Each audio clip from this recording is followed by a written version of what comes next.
دھرنے کے لیے سڑک بند کرنے پر آرٹیکل 6 لگایا جائے۔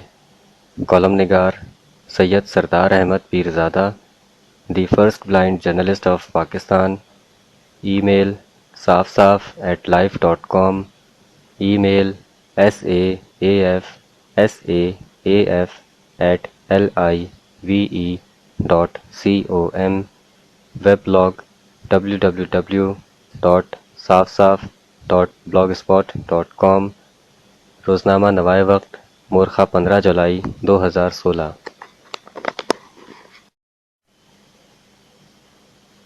اگر کوئی فرد اچھے آموں کے باغ سے تازہ آموں کی پیٹی گھر لے کر آئے، پیٹی کا ڈھکن کھلنے پر اوپر سے نظر آنے والے آم کہیں کہیں سے گلے سڑے ہوں تو گھر والے آموں کی اوپر کی تہہ ہٹا کر دوسری اور تیسری تہہ سے عمدہ آموں کی توقعات جوڑ لیتے ہیں، لیکن تمام آم نکال لینے کے باوجود اگر حسب توقع خوش ذائقہ اچھے آم نہ مل سکیں تو گھر والے مایوسی کی کیفیت سے دوچار ہو جاتے ہیں۔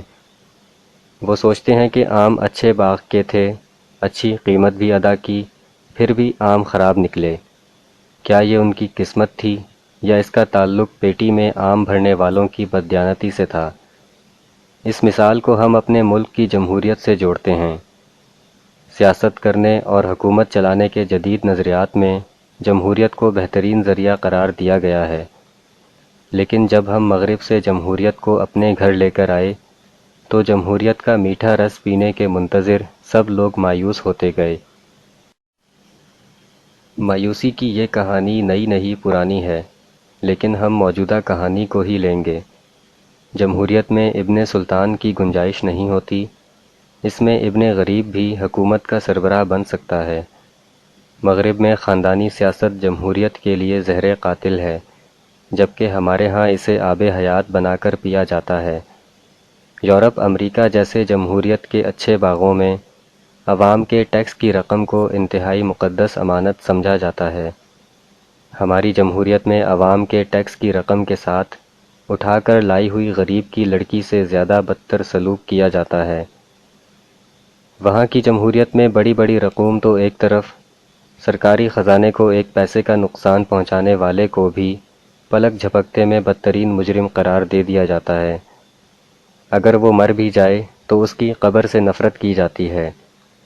ہماری جمہوریت میں آف شور کمپنیوں کا ڈھٹائی سے دفاع کیا جاتا ہے۔ سوئس بینکوں میں رکھی کھربوں ڈالر کی چوری کی رقم کو حق حلال کی کمائی بتایا جاتا ہے۔ بینکوں سے قرضے معاف کرا کر فیکٹریوں کے مالک بن جانے والے بینکوں میں اصلاحات کا شور مچاتے ہیں۔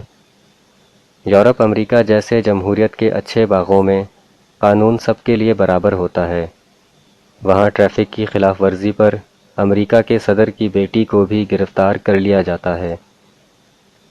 وہاں فرانس کے صدر کو آبدوزوں کے لین دین میں کمیشن کے شبے میں پوچھا جا سکتا ہے۔ وہاں برطانیہ میں معمولی نوکری کے لیے کسی کی سفارش کرنے پر وزیر داخلہ کو استعفیٰ دینا پڑ جاتا ہے۔ ہماری جمہوریت میں درجن سے زائد سنگین اشتہاری ملزموں کے سرپرست کو چھڑانے کے لیے وزیر کا بھائی حکومتی اہلکاروں پر حلہ بول دیتا ہے۔ یورپ، امریکہ جیسے جمہوریت کے اچھے باغوں میں معاشرے تھوڑے عرصے میں ہی ترقی یافتہ بن جاتے ہیں۔ ہماری جمہوریت میں معاشرہ 70 برسوں میں بھی ترقی نہیں کر سکا۔ وہاں کی جمہوریت میں حکمران عوام کی خوشحالی کے بلبوتے پر حکومت کرتے ہیں۔ ہماری جمہوریت میں حکمران عوام کی بدحالی کے بلبوتے پر حکومت کرتے ہیں۔ وہاں کی جمہوریت میں ادارے بالادست اور حکمران اداروں کے ماتحت ہوتے ہیں۔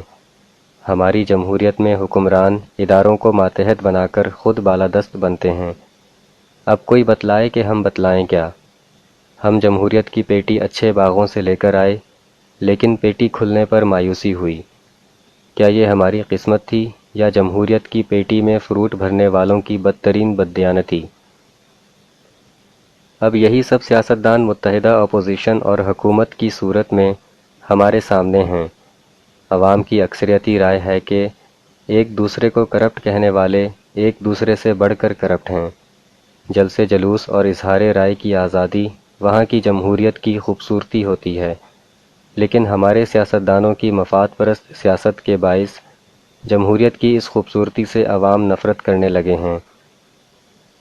ہمارے ہاں جلسے جلوسوں اور دھرنوں میں لوگوں کے روزگار ختم ہو جاتے ہیں، تعلیمی اداروں میں تعلیمی ماحول تباہ ہو جاتا ہے، مریض جلسے جلوسوں اور دھرنوں میں پھنس کر سڑکوں پر دم توڑ دیتے ہیں، لیکن جمہوریت کے نام پر اگنے والے یہ زہریلے کانٹے اپنے آپ کو گلاب کا پھول کہتے ہیں۔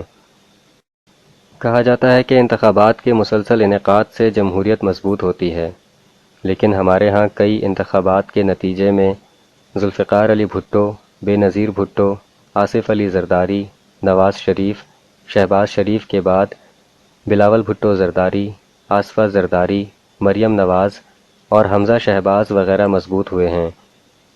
ماشاء اللہ ڈکٹیٹر بے عزت ہو کر چند برسوں میں چلے جاتے ہیں، لیکن جمہوری ڈکٹیٹر بے عزت ہونے کے باوجود دہائیوں میں بھی نہیں جاتے اور جانے سے پہلے اپنی نسل چھوڑ جاتے ہیں۔ پاکستانی لوگ ایسی جمہوریت سے باز نہ آئیں تو کیا کریں؟ جمہوریت میں اختلافات اور بحث و تکرار کی جگہ اسمبلیاں اور پارلیمنٹ ہوتی ہے، جہاں ہمارے سیاستدان جانے پر توہین محسوس کرتے ہیں۔ یہ سب اپنی سیاست کا تماشا سڑکوں پر لگاتے ہیں۔ سڑکیں بند ہونے سے زیادہ تر عام شہری متاثر ہوتے ہیں، جو اس سیاسی مافیا کا کچھ نہیں بگاڑ سکتے۔ 65 اور 71 کی پاک بھارت جنگ کے دوران کبھی عام سڑکیں اس طرح بند نہیں ہوئیں جیسے حالیہ جلسوں اور دھرنوں میں کی گئی ہیں۔ پاک بھارت جنگوں کے دوران کبھی عام شہری اس طرح متاثر نہیں ہوا جس طرح ہمارے حالیہ سیاسی جلسوں اور دھرنوں سے ہوئے۔ متحدہ اپوزیشن کے جلسے جلوسوں اور دھرنوں کے موجودہ منصوبوں کو سن کر عوام ابھی سے نفسیاتی خوف کا شکار ہیں۔